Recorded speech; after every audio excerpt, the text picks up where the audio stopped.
112 ના ભરદે વાવેતર કર્યું તો તમે જોઈ શકો છો સામા સામે અડી ગઈ છે વિડિયોમાં ક્લિયર દેખાતું ચાલીને સામા સેઢે નીકળવું હોય તો ન નીકળે પણ તો પણ જો ને હજી કદાચ આથી વધારે જગ્યા કરું ને તો તુવેર અડી જાય છે ઈ ફાઇનલ છે પ્લસ આમાં પેટા ડાળીઓની સંખ્યા વધારે થોડું આખો ઘેરાય છે સિંગલ ડાળી એવું નથી થતું આખો ઘેરો લઈ લે બરોબર અને ફ્લાવરિંગ એવું ને ઘેરો લે એટલે ફરતું ઘેરા ટાઈપ આખું ફ્લાવરિંગ હોય અને આ કરતા માલ હજી જાજો આવે પણ આ માવઠાના કારણેથી માલ ખરીદ જ્યારે વરસાદ આવ્યો તો આમાં કઈ રહ્યું નહોતું પાંદી નહોતું તમે જો કેટલું પાન ખરી ગયું છે પણ ફરી નાને ગ્રોથ લીધો અને જો વરસાદ ન આવ્યો હોત તો અત્યારે બાય ચાન્સ આપણે આ ભરદામાં ચાલી ના શકે એની 100% ગેરંટી એક રાઉન્ડ જ ઊંચા ટ્રેક્ટર છેલ્લો માર્યો તો મેં જાતે મરાવ્યો કારણ કે ટ્રેક્ટર હવે નથી કોઈ પોઝિશને જાય એવું છે નહીં. નમસ્કાર ખેડૂત મિત્રો, હું હર્ષિત ગજેરા ફૂલે સીડ્સમાં આપનું હાર્દિક સ્વાગત છે.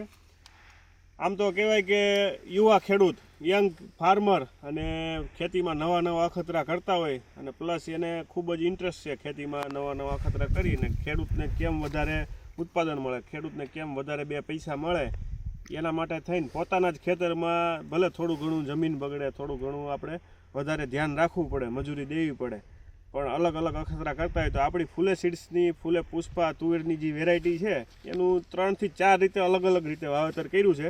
તો પ્રથમ આપણે અહીંયા પહેલાં તો તમારો પરિચય આપો. મારું નામ સભાણી અનિત ઘનશ્યામભાઈ છે. હું સાયલા ગામનો વતની છું, સુરેન્દ્રનગર જિલ્લો. અને હું અત્યાર સુધી કપાસનું વાવેતર કરતો અને ખેતીમાં મારો અનુભવ 4 વર્ષનો જે મારા ફાધરે મને આપ્યું છે. 4 જ વર્ષનો અનુભવ અને મેં ફૂલે પુષ્પાનું વાવેતર કર્યું છે અને મેં 3 કેટેગરીમાં વાવેતર કર્યું છે. એક ફૂલે પુષ્પા છે, પછી એક ઘર ઘરારું વાવેતર અને મેં એમાં જગ્યાનું ડેફિનેશન સેટ કર્યું છે મારી રીતે. આ અત્યારે જે આપણે ચાલવી છે આ 112 નું ભરદું છે બરોબર અત્યારે જે ચાલી રહ્યું છે. એમાં આપણે ઊંચું કરીને બતાવીએ, ત્યાંથી તમે બતાવો કે આ એટલું અંતર 12 નું ભરદું છે. અને આમાં બીજો પાક જો ના ઓલા પણ લેવો હોય આપણે શરૂઆતના સ્ટેજમાં તલ છે કે મગ છે તો લઈ શકાય, પણ મેં નથી લીધો. શું બાબતથી કે મારે બતાવવું હતું બીજી કંપનીની કઈ રીતનું છે અને આ કંપનીનું, અને મારે ખુદને જોવું હતું એટલા માટે થઈને બીજો ન લીધો. 112 ના ભરદે વાવેતર કર્યું તો તમે જોઈ શકો છો સામા સામે અડી ગઈ છે વિડિયોમાં ક્લિયર દેખાતું. ચાલીને સામા સેઢે નીકળવું હોય તો ન નીકળે. ગયા વર્ષે તમે કેટલા અંતરે વાવી હતી? ગયા વર્ષે મેં 56 ના ભરદે 56 ના અંતરે વાવી હતી. એટલે તમને આ વખતે એમ થયું કે વિશાળ થોડુંક કરું. મેં 111 ના ભરદે વાવેલી અને આગળનો જે સા છે 111 નો છે અને 112 માં મેં ટ્રાય કરેલી. આ બે મેં લીધેલી છે. 56 માં મેં પોર વાવેલી પણ તો પણ જો ને હજી કદાચ આથી વધારે જગ્યા કરું ને તો તુવેર અડી જાય છે ઈ ફાઇનલ છે. 112 છે, હજી ભરદું મોટું કરું તો તુવેર તો સામા સામે અડી જવાની. પ્લસ આમાં પેટા ડાળીઓની સંખ્યા વધારે. તમે જે આજે જોવો છો સામા સામે ઢરી જાય માલ આવે, ખરેખર હાઈટ ઊંચી છે પણ માલ આવે ને પછી આમ હામા હામી થઈ જાય. અને ચારેય બાજુ તમે જગ્યા રાખી છે, ચારેય બાજુ એટલી ડાળીઓ ને પેટા ડાળીઓ ફૂટ થાય છે તો થોડું આખો ઘેરાય છે. સિંગલ ડાળી એવું નથી થતું, આખો ઘેરો લઈ લે બરોબર. અને ફ્લાવરિંગ એવું ને ઘેરો લે એટલે ફરતું ઘેરા ટાઈપ આખું ફ્લાવરિંગ હોય. અને આમ ખાલી સિંગલ ડાળીમાં બતાવીએ તો આગળ આપણે સાઈડમાં બીજી ઘરઘરાઓ આવી જ છે, એમાં આપણે ખ્યાલ આવશે. આમ જોઈએ તો મેઇન ડાળી નીચેથી આખો છોડવો બતાવીએ તો પહેલાંથી જો આમાં મેઇન 4-5 ડાળી છે, એમાંથી આ ડાળી અલગ પાડીએ તો એમાં પેટા ડાળીઓ 1 2 3 અને પેટા ડાળીની પાછી પેટા ડાળી છે. પ્રાઇમરી, દ્વિતીય અને તૃતીય શાખા સુધી આમાં ફ્લાવરિંગ આવે છે. તમે જુઓ આમ તો કહેવાય ને કે પ્રાથમિક, દ્વિતીય અને તૃતીય શાખા સુધી ફ્લાવરિંગ જોવા મળે. અને બધાયમાં એવી રીતે ઝુમખામાં ગેપ નથી કે હરંગ ઝુમકું છે.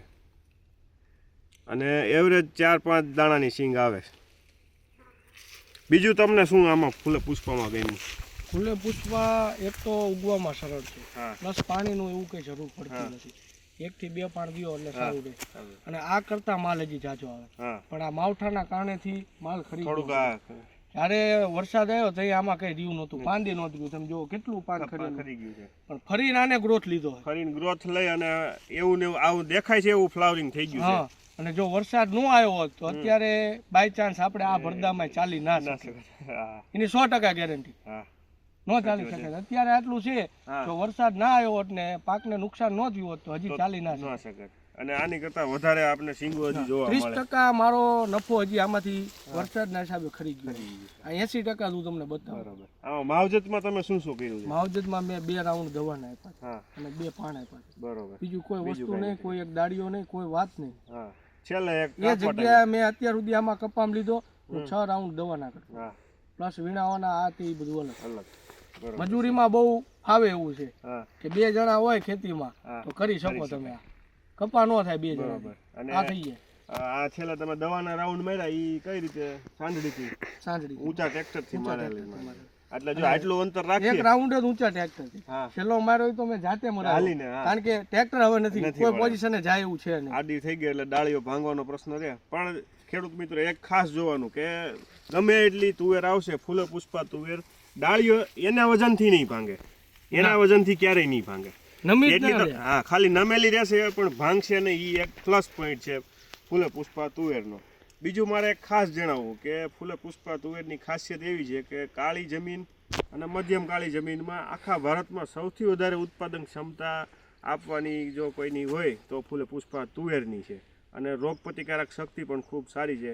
ઘણીવાર આપણે ગયા વર્ષે જોવા મળ્યું હતું કે સ્ટન્ટ વાયરસ કહેવાય, હમ.